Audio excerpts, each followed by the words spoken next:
How's everybody doing today? Have you been seduced by any illusions today already? The laughter of recognition. I like it. So good morning.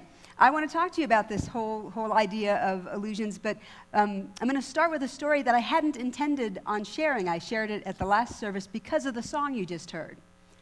So I met an amazing man, I want to say 2 or 3 weeks ago, and I met him at his memorial service.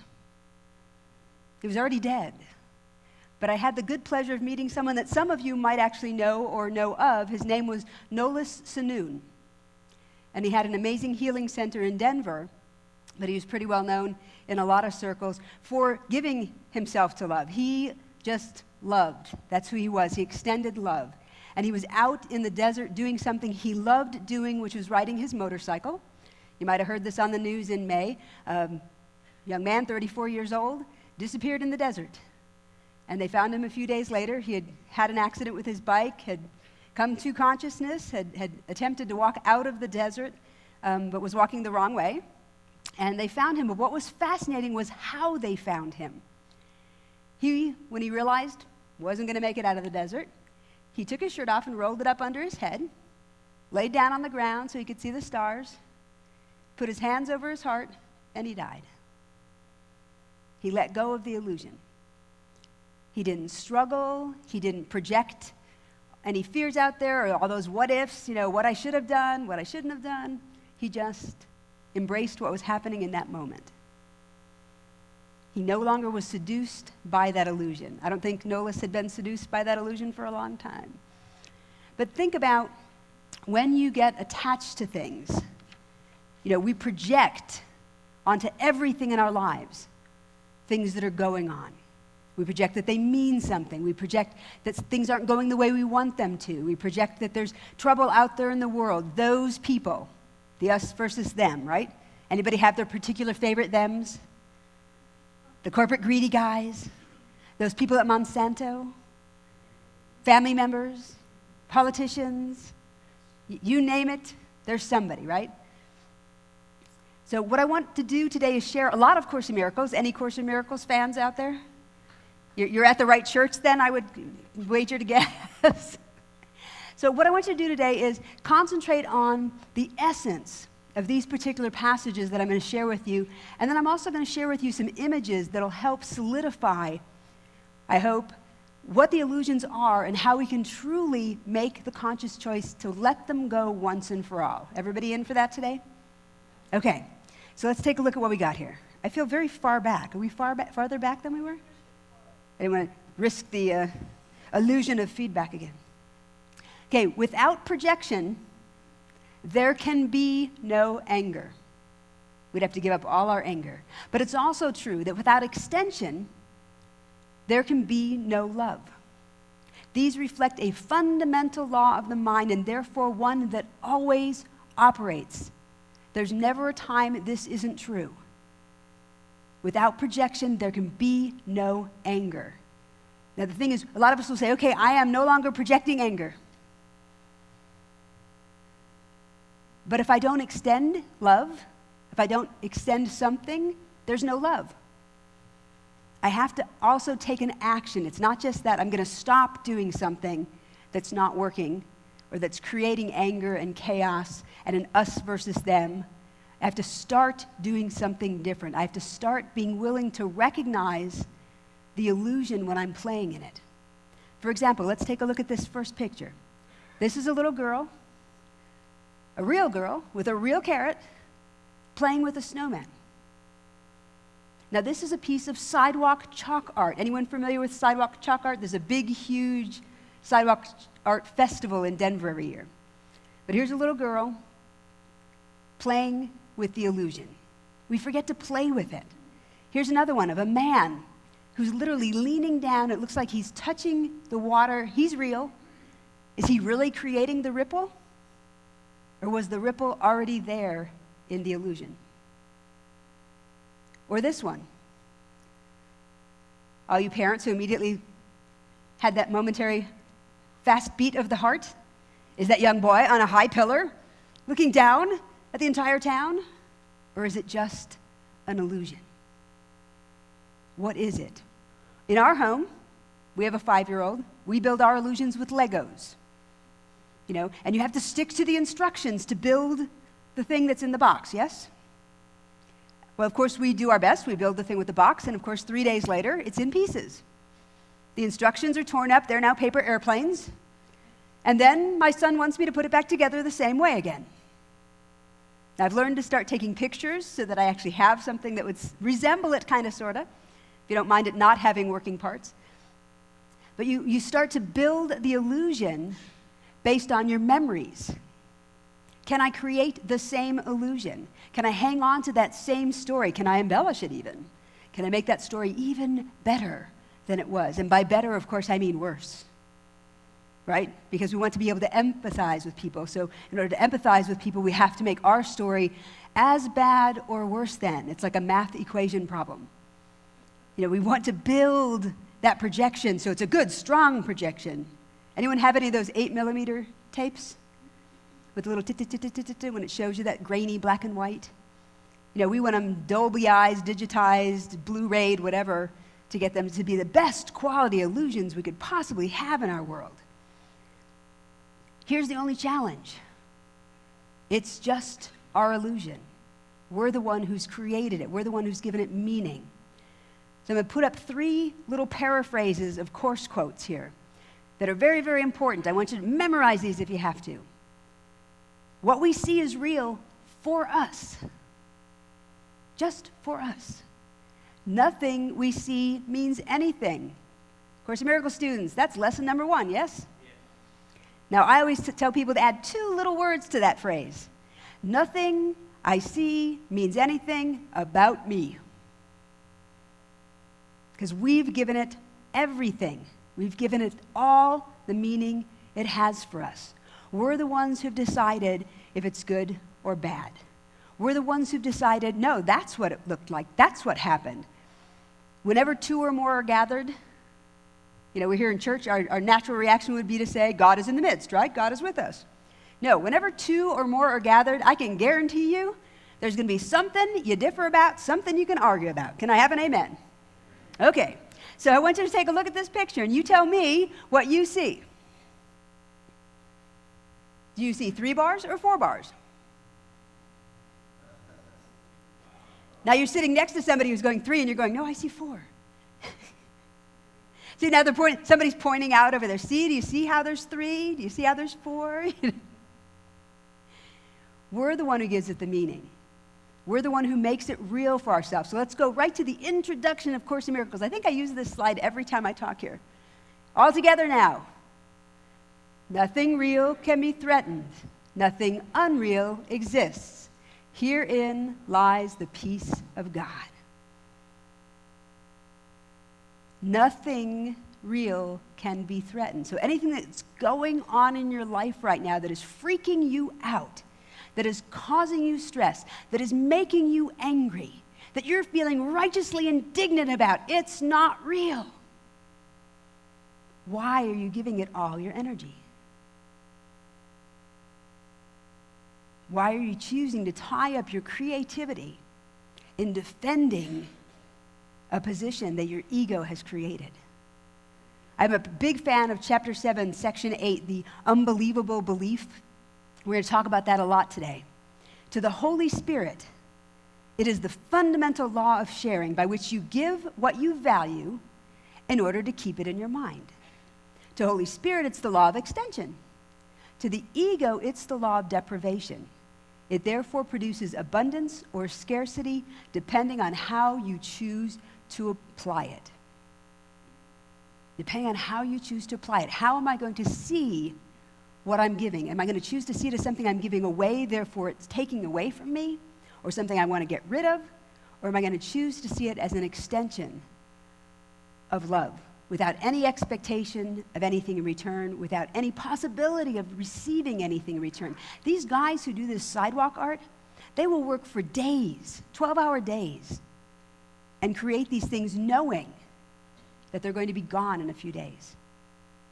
Would you be willing to extend that kind of love, that kind of energy, that kind of time to something, to an interaction with anyone, to a project you're working on, knowing that it could disappear completely, like a Lego project, be crumbled into little blocks?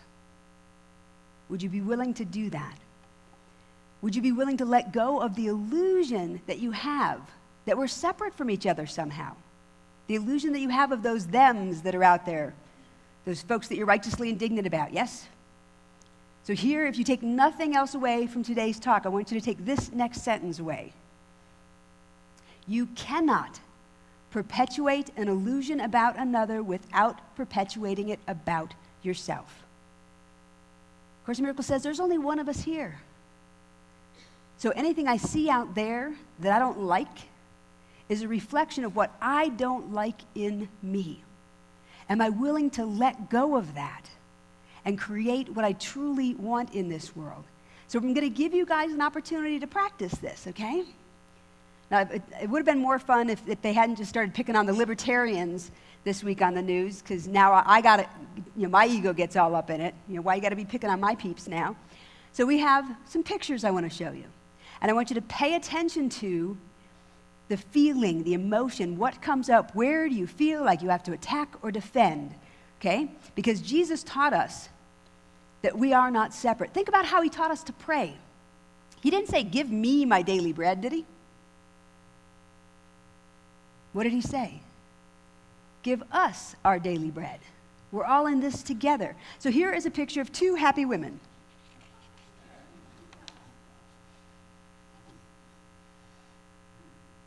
Okay, you processed that? Okay, good. Here's a picture of two angry women.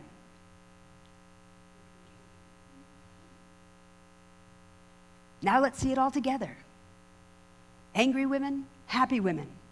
Whatever we wish for someone, so that immediate thought that came into your mind with whoever you had a reaction to, whatever you wish for anyone else is what we truly wish for ourselves. Whatever we thought about that person is deep down inside what we truly think about ourselves.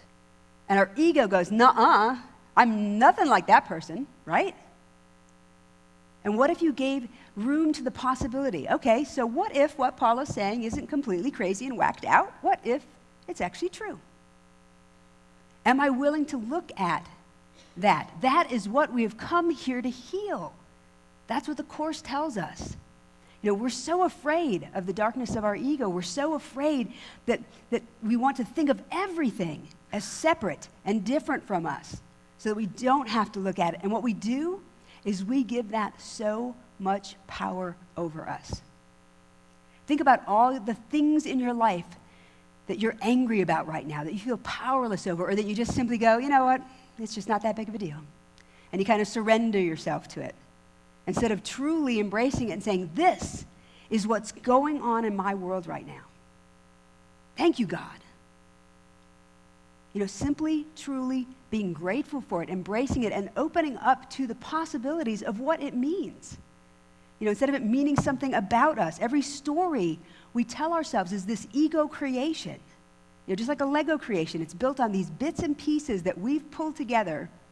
What would happen if instead we paid attention to the extensions of love? Let's go back to chapter 7. Do not be afraid of the ego, the Course says. You made it by believing in it, so you can dispel it by withdrawing belief from it. I believe my stories. Why? Because I've created them. They're my best creations. My ego is my best creation. So if I'm willing to let go of that story and create something different, now I'm not powerless over those things that are happening in my life. I'm no longer a victim. It can't take my peace. I was hanging out with an 11-year-old friend of mine the other day, and she says to me, very seriously, how is it you're always happy? How can you possibly be happy all the time? And I explained to her, because I choose to create stories that reflect that. I choose to create my life that way. So she tried to test the theory. I was watching her and her 5-year-old sister the next morning, and they were arguing over a book, and the older girl goes, stop it, or Paula's going to get angry with us. And I just looked up from what I was doing. I said, no, I won't get angry. I said, but you guys are making an awful lot of noise, and if you want to keep doing it, that's fine, but I'll probably tell you to go up to your room. which is what wound up happening. I didn't give it any of my peace. I didn't give it any of my power. I didn't let it get into the truth of who I was. I didn't make a story around it meaning something. That's what's so cool. We have the power to dissolve the illusion. We don't have to destroy the ego. We don't have to transform it. We don't have to do anything to the ego. Every time you think you're fighting your ego, you're making it real. You can't fight something that's not real. And all it takes is the tiniest willingness to recognize that the ego is my greatest creation. I have a friend who's from Puerto Rico, Marguerite, and she says, I am not willing. She says, sometimes I'm not even willing to be willing. But I'm willing to be willing to be willing. It's the tiniest willingness. And what is it we're willing to do? Again, this chapter, what are we willing to do? When you're willing to accept sole responsibility for the ego's existence, I made it. I'm Dr. Frankenstein and this is my ego. Do you like it? It's beautiful, isn't it? Yes. When you're willing to accept sole responsibility for creating it, you've laid aside all anger and all attack. This is the secret to why Paula is always happy. Because they come from an attempt to project responsibility for your own errors. If I give you my peace, I've gift-wrapped it. I've taken my time and energy that I could be using to create something else, and instead I am reinforcing the creation of my ego. And what happens when we reinforce that? We start to project that outward. We start to make justifications. We start to judge. We start to actually believe that it's real. And so we start to react to it. We become inquisitive. And then we become adventurous. So let's take a look at this next picture. Here's a woman riding her bicycle across a board on a big chasm. And of course, the board and the little crevice aren't real. They're sidewalk art. But what is she doing? She's looking down as if there's something to actually see down there.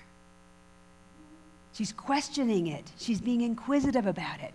And in this next one, a little boy is willing to test the entire illusion. Would you be willing to walk across that bridge? When you recognize that I don't have to defend myself from anything, that I can truly allow this to move forward something in my life, move forward that healing, give me an opportunity to become more aware of the amazing extension of love that I am. Let's look at lesson 135 from course. Who would defend himself unless he thought he were attacked, that the attack were real, and that his own defense could save him? And herein lies the folly of defense. It gives illusions full reality and then attempts to handle them as real. How many problems in your life, or how many problems that you're anticipating in your life never happened, or still aren't happening, or you think may happen in the future, so you're planning for them in advance? Think about this. We give the illusions full reality and then we attempt to handle them as if they're real. 3 things off the top of your head right now in your mind. What are you worrying about? Everything we're worrying about is always something that's not real. It feels real to our ego, though, doesn't it? It feels very real. So let's keep going. What does this defense do for us? It adds illusions to illusions. It's building it like that Lego toy, thus making correction doubly difficult. Have you ever noticed when you put Legos together really, really good, it's really hard to get them apart? Maybe it's just me. But this is what you do. When you add these illusions to illusions, this is what you do when you attempt to plan the future, activate the past. I want something, if my father had just loved me more, if I'd been able to get that art kit when I was a little kid, if I'd only had that better education, we want something in the past to change so that we'll feel better. Could have been the way somebody acted or didn't act, something they said or didn't do. Or organize the present as you wish. How many control freaks do we have in the audience? Don't be shy. There you go. Someone else is holding someone else's hand up. That was funny. Who's the control freak for real? Let me see. That was good. Thank you, guys. So I want to ask you, how many of you have issues with how you look, what weight you're at, your level of fitness, your level of health. What would happen if, despite any illusions of obstacles that were out there, you decided, made a choice, that you were going to work out like these people were doing? So what if you can only do one chin-up and you're dangling over the precipice? So what if you keep dropping your balls? Look at all the balls going down the waterfall.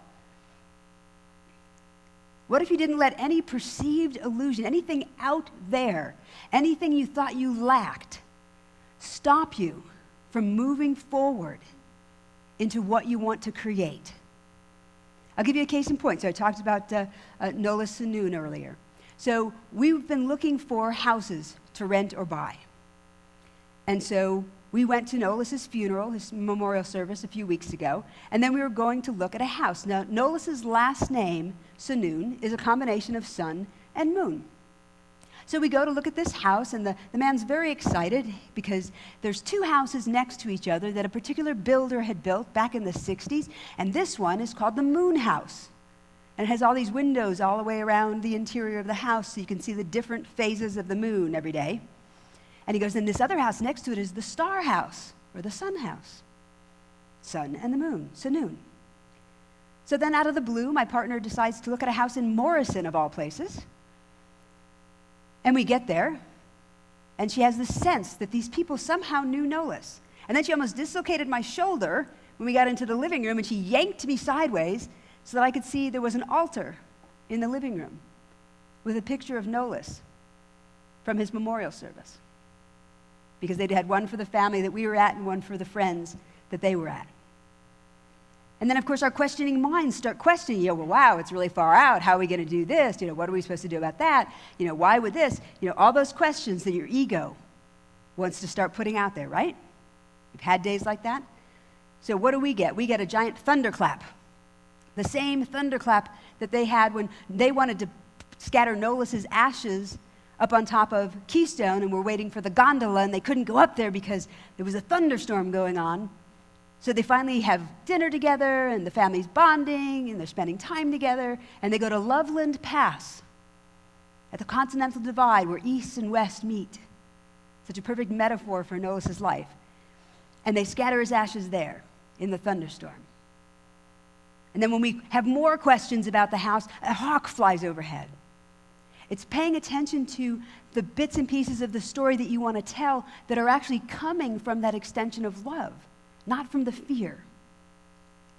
Because the truth is, as lesson 41 is going to tell us, one of my favorite lessons, deep within you, that questioning stuff is outside of you. That's the important thing to remember. That's in that ego creation. That's your little Lego men you've created out here. Deep within you is everything that is perfect, ready to radiate through you and out into the world. It will cure all sorrow and pain and fear and loss, because it will heal the mind that thought these things were real and suffered out of its allegiance to them. This lesson continues. You can never be deprived of your perfect holiness, because its source goes with you wherever you go. You can never suffer, because the source of all joy goes with you wherever you go. You can never be alone, because the source of all life goes with you wherever you go. Nothing can destroy your peace of mind, because God goes with you wherever you go. Now, in our home, God sort of takes the form of the Ninja Turtles. So pretend that the source is Ninja Turtles. Okay, they're an illusion, but hey. So the source of all joy, all life, all oneness. It's all there. These guys are so stealthy. They're like God. They never, ever know that you never, ever know they're there most of the time. They're just doing their work in little subtle ways. And then when the little subtle ways, and we go, oh, that couldn't be a coincidence. And we accept it's not a coincidence, and we embrace that oneness, and then we question it. And we question it. Instead of recognizing this is exactly what's supposed to be going on. But if you're going to ask questions, I want you to ask these questions. Okay, put these questions in your brain. Who am I? There's only one answer to that question. I am a child of God. And I don't care if you have to start it with Tude, man. We're going to practice this, okay? Who am I? I'm a child of God. Okay, let's hear it. With attitude? Okay, there was no attitude in there. No. Okay, we're being broadcast, internationally on the web here for all my peeps on the East Coast. Let's hear it with tude. That's better. I'm a child of God. The next question is, who do you think I am? Very good. Okay, so the actual question is, who do I think I am? Think about your ego. Your ego says, who do you think you are? Who do I think I am? I'm a child of God. Who do others think I am? That's a trick question. What others think of me is none of my business. But that's projecting that they think something else about us. Why? Because we think something else about us. There's that part of us that doesn't really believe we're a child of God. Or we might say we believe it, but we don't truly know we are a child of God. If I said you were a 500-pound purple gorilla, would you believe me? Why not? Because you know with absolute certainty you are not a 500-pound purple gorilla, yes? Okay? So when you know with absolute certainty, I am a child of God, what do other people think of you? Other people believe that you too are a child of God because that is what you are extending. You're no longer projecting I kind of sort of think I'm a child of God, maybe not today in this moment, but most of the time. Okay? And then I want you to ask, what do I desire to get? What is it for, the thing I want?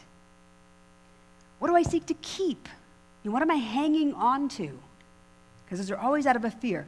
What do I seek to give away? What are the things I don't want in my life that I want to give to you so that I don't have to have them in my life anymore? I want to project them out there.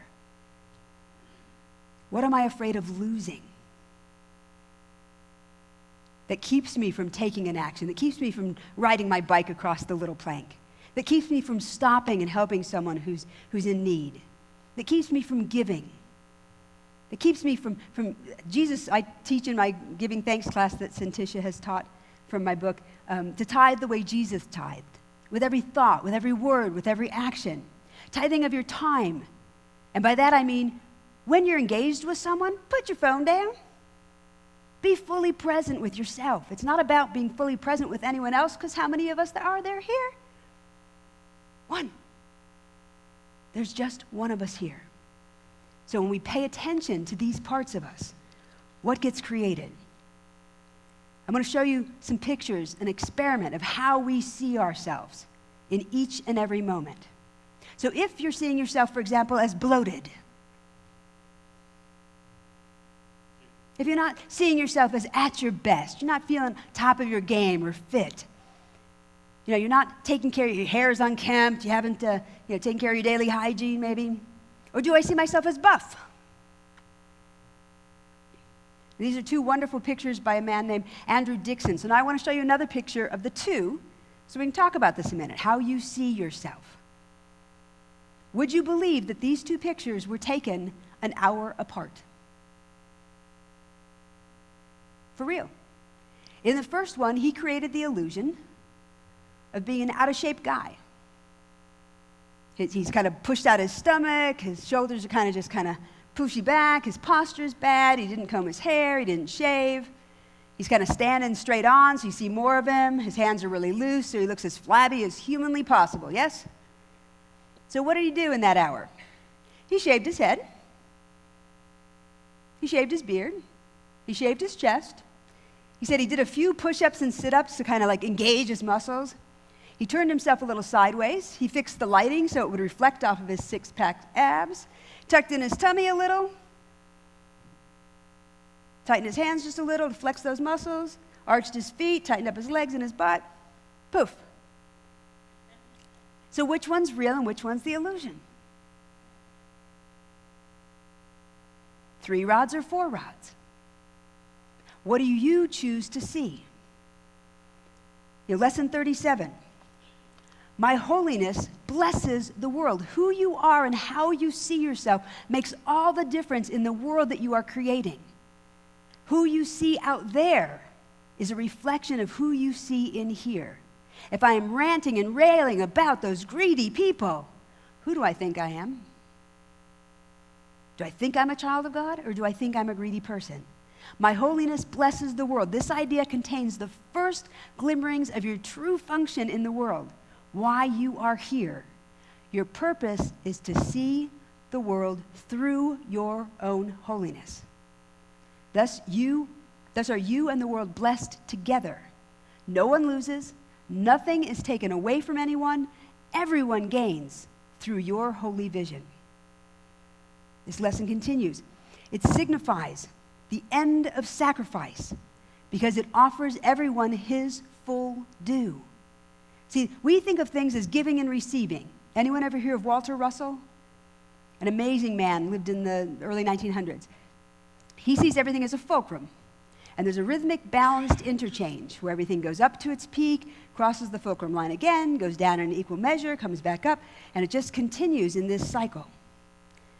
Does everyone see that? What does that look like? Infinity. Remember that. We're going to get back to that in a second. Okay?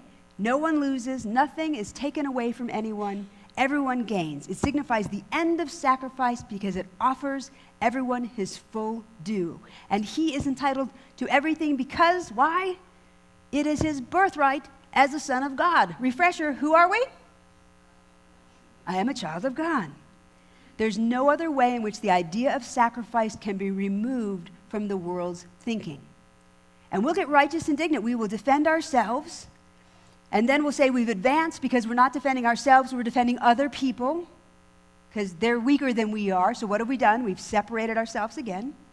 Or we'll defend the planet because those people out there are poisoning our planet or melting our glaciers. Is there anyone out there doing those things? No. There's me, just me. Next part of this lesson. Any other way of seeing will inevitably demand payment of someone or something. We want someone to pay for what we think they're doing to us, thus again reinforcing, I'm a victim. I'm not a child of God, I'm a victim. As a result, the perceiver will lose. Anytime we want to play that game, it's like playing the slots. We lose. The odds are against us.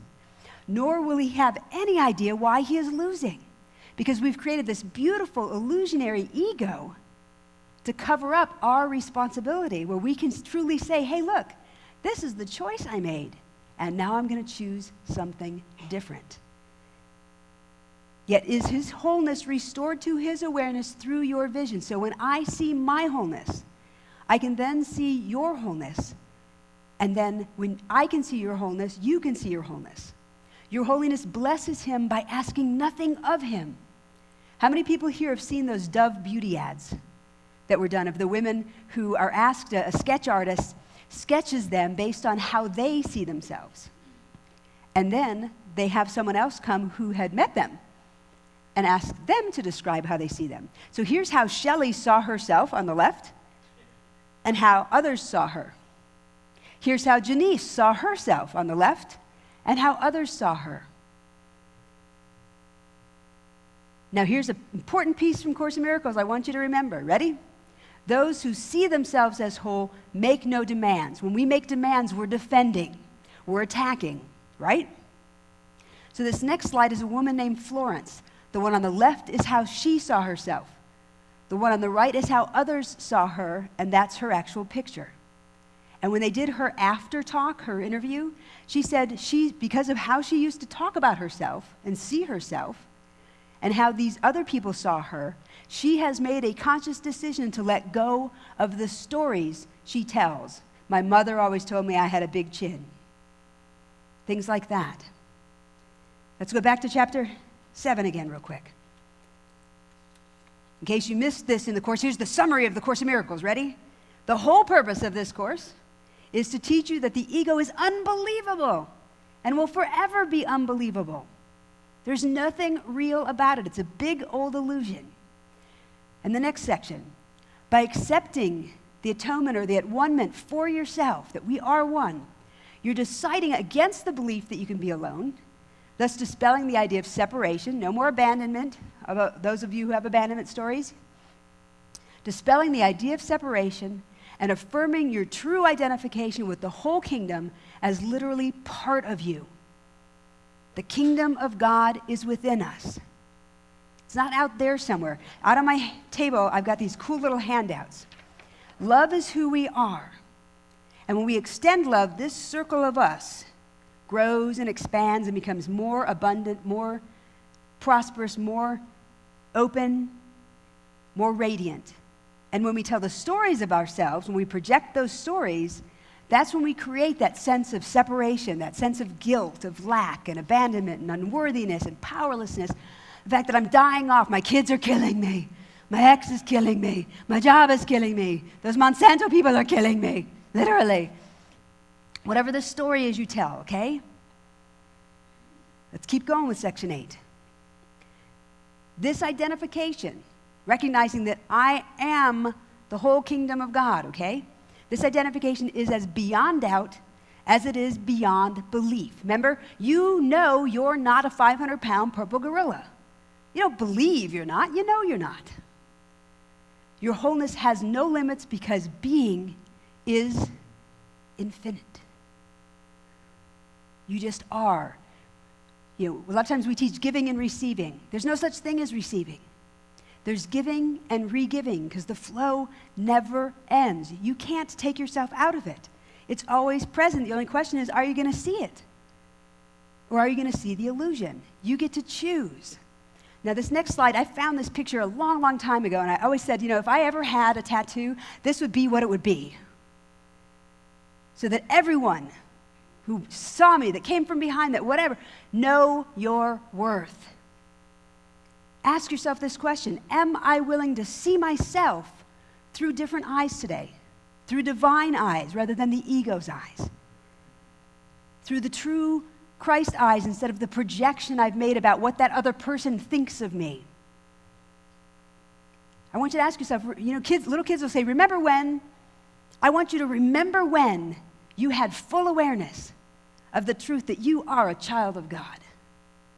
Let me remind you who you really are. Let me remind us who we really are. This is who you really are. If you could see yourself through my eyes, you would know how powerful and worthy and innocent you truly are. Today I ask you to do one thing for yourself. See yourself through my eyes. Thank you.